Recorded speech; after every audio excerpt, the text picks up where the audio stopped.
আকাশে মেঘ, বৃষ্টি আসে। শতাব্দীর পর শতাব্দী মানুষ চেষ্টা করেছে কেমনে এই বৃষ্টিটা আসে, গবেষণা করে বের করতে পারে না। 19-20 শতকের শেষ দিকে এসে মানুষ একটা রহস্যগুলো উন্মোচন করেছে। আজকে আবহাওয়া বিজ্ঞান বলতেছে বৃষ্টির জন্য প্রথমে বায়ুর প্রবাহ। কিসের প্রবাহ বলেন তো? বায়ুর প্রবাহ।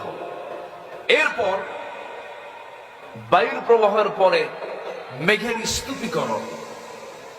এরপর সেই ঘনীভবন থেকেই বৃষ্টির মূল রহস্য উন্মোচিত হয়। এটা বিজ্ঞান আজকে এটা তারা প্রমাণ করেছে। আগে প্রথমে হয় হচ্ছে বায়ুর প্রবাহ। সম্মানিত ভাইরা, বিস্ময়কর ব্যাপার হলো এই জটিল প্রক্রিয়াটা আল্লাহ পাক ১৫০০ বছর আগে সূরা রূমে আল্লাহ পাক নিখুঁত ভাবে তা বর্ণনা করে দিয়েছেন। এখন বলুন তো, বিজ্ঞান কি প্রমাণ করলো না কোরআন থেকে ধার নিল? ধার নিয়েছে।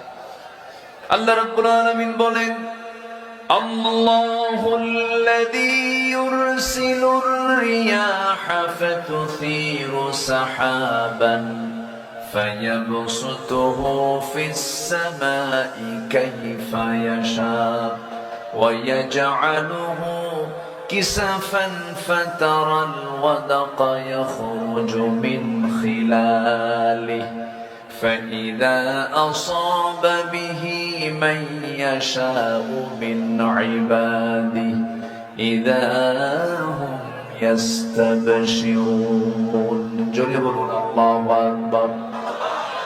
তিনি তো সেই আল্লাহ যিনি, তিনি তো সেই প্রভু যিনি বায়ু প্রেরণ করেন, বায়ু প্রবাহ করেন, এরপর তা মেঘমালাকে সঞ্চারিত করে। অতঃপর তিনি মেঘমালাকে যেভাবে ইচ্ছা সেইভাবে আকাশে ছড়িয়ে দেন। আমার বন্ধুগণ, এরপর আল্লাহ বলছেন তাকে স্তরে স্তরে তা রেখে দেন। এই যে সুন্দর করে সম্পূর্ণ তথ্যটা দিয়েছেন, এটা দিয়েছেন তিনি আমাকে। এটা হচ্ছে মেটেরোলজি, মেটেরোলজিক্যাল সায়েন্স এন্ড কোরআন, আবহাওয়া বিজ্ঞান। এই আবহাওয়া বিজ্ঞানের এই তথ্য আল্লাহ পাক কত আগে দিলেন।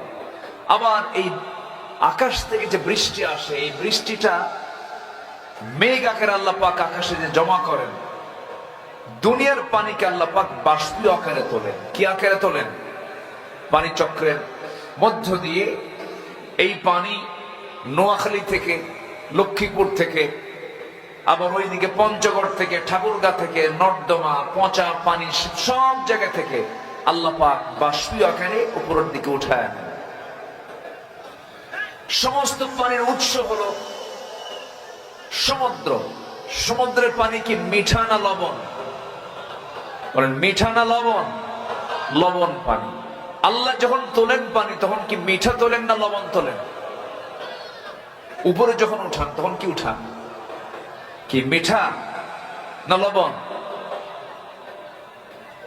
মিঠা তোলেন। আকাশের বৃষ্টি কি লবণ লাগে না মিঠা লাগে? মিঠা, যেটা পান করার মতো। সমুদ্রের পানি কি পান করা যায়? কিন্তু সমুদ্রের পানি আল্লাহ পাক লবণ কেন করলেন?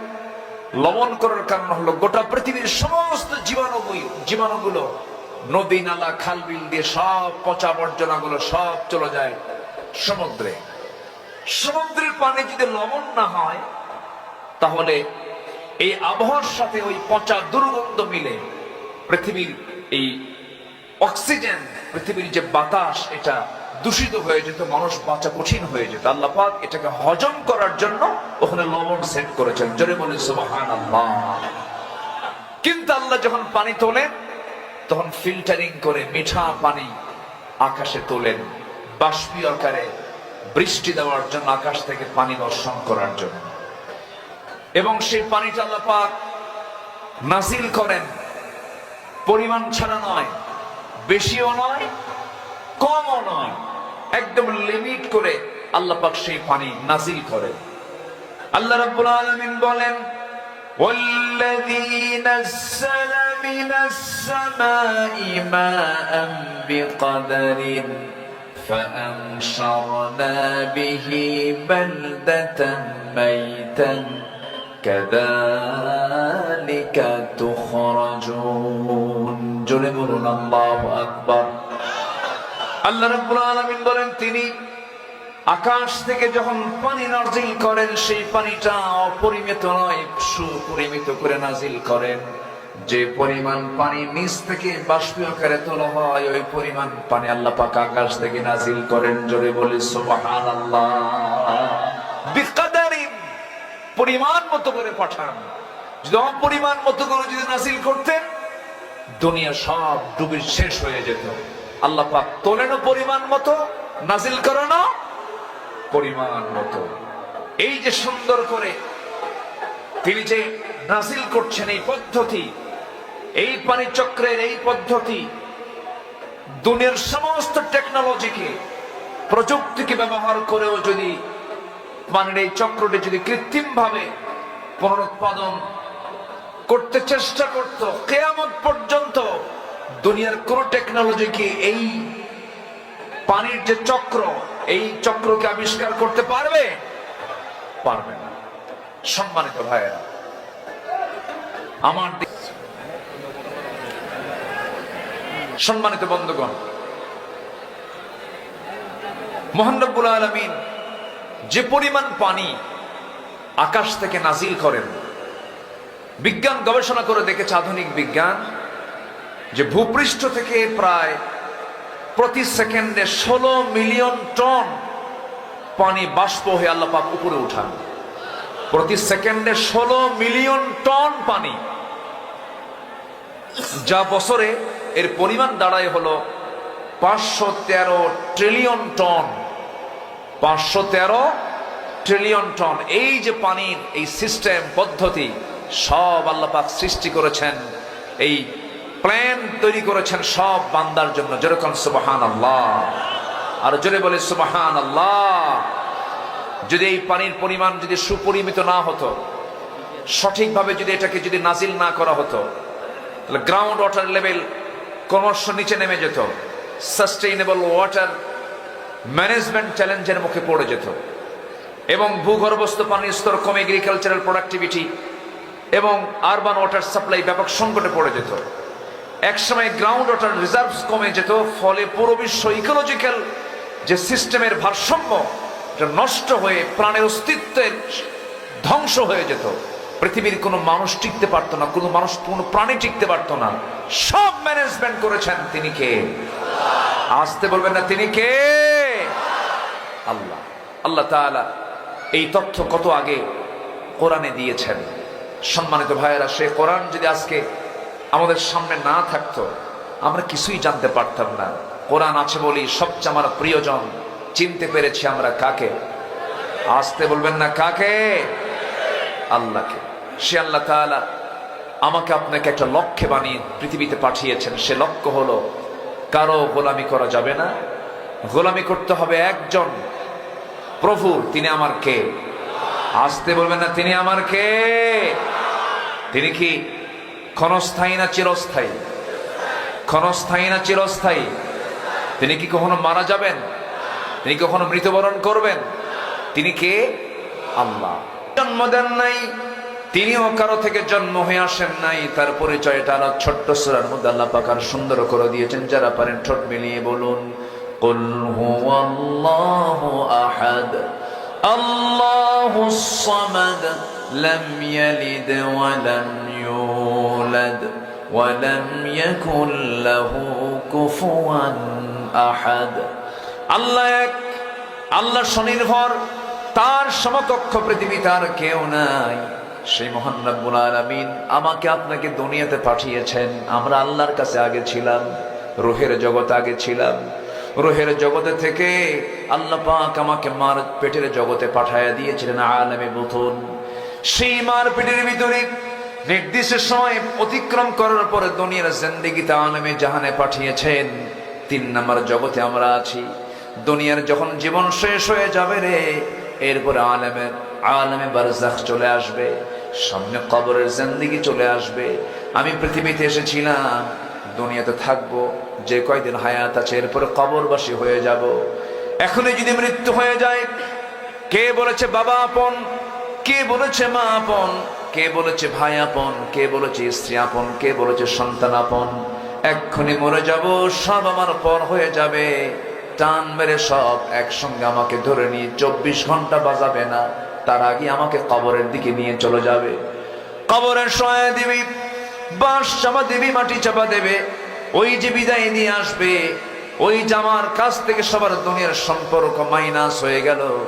পৃথিবীর কোনো মানুষের সঙ্গে কোনো কানেকশন থাকবে না। দিন শেষে দেখা যায় আমার একমাত্র কেবলমাত্র বন্ধু একজন, তিনি আমার কে? আসতে বলবেন না, তিনি আমার কে? আল্লাহ তাআলা। সে আল্লাহর কাছেই যেহেতু ফিরে যেতে হবে, আমাকে কিছু আমল নামা ডান হাতে নিয়ে আমাকে যেতে হবে। আমরা কি আল্লাহর সামনে গিয়ে লজ্জা পেতে চাই না সম্মান নিতে চাই? লজ্জা নিতে চাই না সম্মান পেতে চাই? আল্লাহর কাছে গিয়ে যদি সম্মান পেতে চাই, আমাকে আপনাকে ডান দিকের কাজগুলো করতে হবে, ডান পন্থের অন্তর্ভুক্ত হতে হবে। আমাকে আমল নামাগুলো মজবুত করে নিয়ে যেতে হবে। আল্লাহ রাব্বুল আলামিন সেই আমলগুলোকে সুন্দর করার জন্য, ইমানকে মজবুত করার জন্য একটা গ্রন্থ দিয়েছেন। আর এই গ্রন্থের একটা প্র্যাকটিক্যাল বাস্তব রূপ যাকে দিয়েছেন, মডেল বানিয়েছেন, তিনি হচ্ছেন মুহাম্মদ সাল্লাল্লাহু আলাইহি ওয়াসাল্লাম। তাকে দিয়েছেন এবং বলছেন আল্লাহ রাব্বুল আলামিন সেই নবীর শানে বলছেন, লাকাদ কানা লাকুম ফি রাসূলিল্লাহি উসওয়াতুন হাসানাহ লিমান কানা ইয়ারজুল্লাহা ওয়াল ইয়াওমাল আখির ওয়া যাকারাল্লাহা কাসীরা। জোরে বলুন আল্লাহু আকবার। তোমাদের জন্য উত্তম আদর্শের বাস্তব নমুনা কেউ নন, একজন ব্যক্তি, তিনি হচ্ছেন মুহাম্মদ সাল্লাল্লাহু। সেই নবীর শান আল্লাহ রাব্বুল আলামিন কিছু কথা বলেছেন, সে রাসূলকে লক্ষ্য করে বলেছেন, সেখান থেকে আমি তেলাওয়াত করেছি। আল্লাহ রাব্বুল আলামিন আমার আপনার জীবনটাকে সাজানোর জন্য, আমার আপনার জীবনটাকে সুন্দর করে সুশৃঙ্খল জীবন যাপন গ্রহণ করার জন্য একজন নবীকে মডেল বানায় দিয়েছেন। সেই নবীটা কেমন, সেই নবীর গুণ কেমন, তার গুণাবলী কেমন, তার চরিত্র কেমন, তার সম্মান কেমন, সেই দিকে লক্ষ্য করে আল্লাহ রাব্বুল আলামিন তার রাসূলকে ডাক দিচ্ছেন, ইয়া আইয়ুহান নাবিয়্যু ইন্না আরসালনাকা শাহিদান ওয়া মুবাশশিরান ওয়া নাযীরান ওয়া দাঈয়ান ইলা আল্লাহি বিইذনিহি ওয়াসিরাজাম মুনীরা। জোরে বলুন আল্লাহু আকবার। আমার আল্লাহ তাআলা সব নবীকে নাম ধরে ডাক দিয়েছেন, সব পয়গম্বরকে হরফে নিদা প্রয়োগ করে ডাক দিয়েছেন। বলেছেন, ইয়া আদম উসকুন আনতা ওয়া যাওজুকাল জান্নাহ ওয়া মা তিলকা বিয়ামিনিকা ইয়া মূসা ইয়া ইয়াহইয়া খুযিল কিতাবা বিকুওয়া ইয়া ইব্রাহিম ইয়া ঈসা ইয়া যাকারিয়া। সব নবীকে আল্লাহ রাব্বুল আলামিন নাম ধরে ডাক দিয়েছেন, কিন্তু কোরআনের বা থেকে শুরু করে নিয়ে, বিসমিল্লাহর বা থেকে শুরু করে নিয়ে সূরা নাসরের সিন পর্যন্ত, মিনাল জিন্নাতি ওয়ান নাস পর্যন্ত গোটা কোরআন সার্চ দিয়ে দেখবেন একটা জায়গা আল্লাহ পাক আমার নবীকে ইয়া মুহাম্মদ বলে ডাকেন নাই। সম্মান দিয়েছেন কে? আসতে বলবেন না, সম্মান দিয়েছেন কে? এই